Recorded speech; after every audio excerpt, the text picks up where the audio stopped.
Attention mga SSS pensioners, eto po ha, atin pong bibigyan kasagutan ang isang katanungan po na naghihingi po ng malinaw na paliwanag mula po sa isa sa ating masugid na taga-subaybay dito sa ating channel. Mula po ito kay Sir Romeo Bailon. Ang sabi at ang tanong niya, bakit yung 10% boss na increase, one time lang ba yon sa isang taon?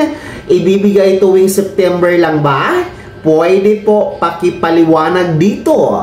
Ayan po no, Sir Romeo Bailon na nagtanong po regarding dito sa 10% pension increase. Well, para po sa kaalaman ng lahat, lalong-lalo pa sa mga baguhang pensyonado, ang tinutukoy po dito sa katanungan ay yung ating SSS Pension Reform Program na kung saan nga po ito ay 3 taon na magkasunod-sunod na pension increase na ipapatupad mga ka-vlogs. At nangyari na nga po ang unang increase noong buwan ng September 2025 kung saan nga po ay meron pong dagdag na nangyari noong Setyembre para po sa ating mga pensioners. At ito po ay hindi pare-pareho dahil ang nasabing pension increase under the Pension Reform Program ay by percentage ang computation doon mga ka-vlogs. So ibig sabihin, mas malaki pong pensyon na tinatanggap monthly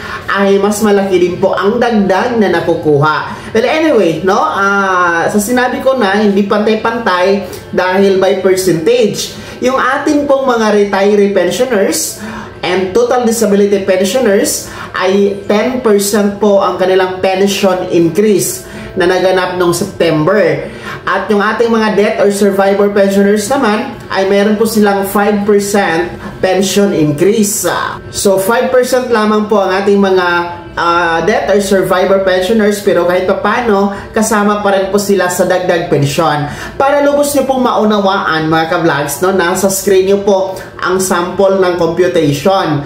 Halimbawa po dyan, makikita nyo dyan yung nasa mababang pensyon monthly, nasa kalagitnaan at yung pinakamataas. So halimbawa po dyan, yung atin pong pinakamababang pensyon kay SSS, which is 2,200 pesos. So kung i-times po natin yan sa 10%, magkakaroon po ng dagdag na 240 pesos.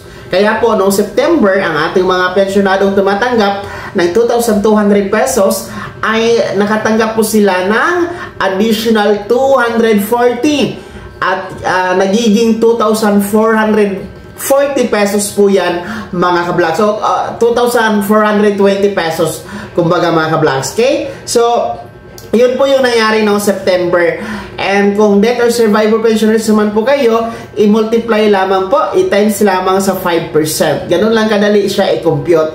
So, ang katanungan po ni Sir Romeo, kung ito ba'y one time lang, ibibigay lang ba ito bawat taon tuwing Setyembre? Yes po, Ang kasagutan, yes.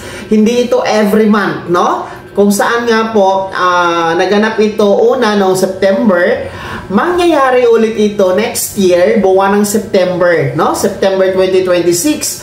At ang panghuli po ay September 2027. So, yun po yung mangyayari. Hindi po siya every month kasi marami ang nalilito, marami po ang umaasa na may dagdag na naman na 10% o 5% sa buwan na ito at sa Disyembre. Naku po, hindi yan ang mangyayari po under the SSS Pension Reform Program. Every year lamang po siya tuwing September. Ulitin ko ha, yung atin pong 10% pension increase at 5% pension increase na nangyari noong Setyembre, mangyayari po siya ulit next year, September 2026 at September 2027. Sana maliwanag po yan, Sir Romeo Bailon, at sa mga lahat ng mga pensyonado, lalong-lalo pa yung mga baguhang pensyonado. Kasi, alam nyo, mga baguhang pensyonado, ang maganda dito, kasama na kayo next year, 2026 and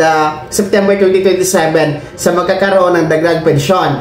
Kasi, kung hindi man kayo nakasama ngayong taon, noong Setyembre, kasi nga late na kayo nagpensyon, Oktobre or ngayong buwan lang kayo magpensyon, Nobyembre, next year kasama na po kayo. Kaya huwag kayong mag-alala dahil matitikman nyo din po yung 10% and 5% SSS pension increase sa ilalim ng pension reform program. So maraming salamat po ha, Sir Romeo Bailon, sa pagpapaabot ng inyong katanungan. Sana maliwanag po ang ating naibigay na kasagutan para sa inyo. Shoutout sa inyo dyan, saan man kayong dako naroroon, no? Kumusta kayo dyan? Mag-ingat po kayo. Kayo din po mga ka-vlogs, mga pensyonado ng SSS, kung may mga katanungan, maaari nyo ipabot sa ating official Facebook page na nasa screen ninyo, o di ka naman po magkomento sa mga comment section na nasa ating mga videos, mga ka-vlogs, para po mabigyan natin kaliwanagan ang inyong mga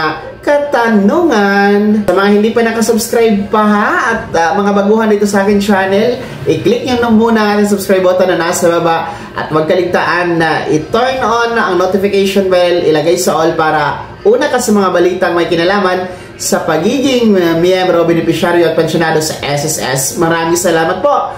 God bless us all.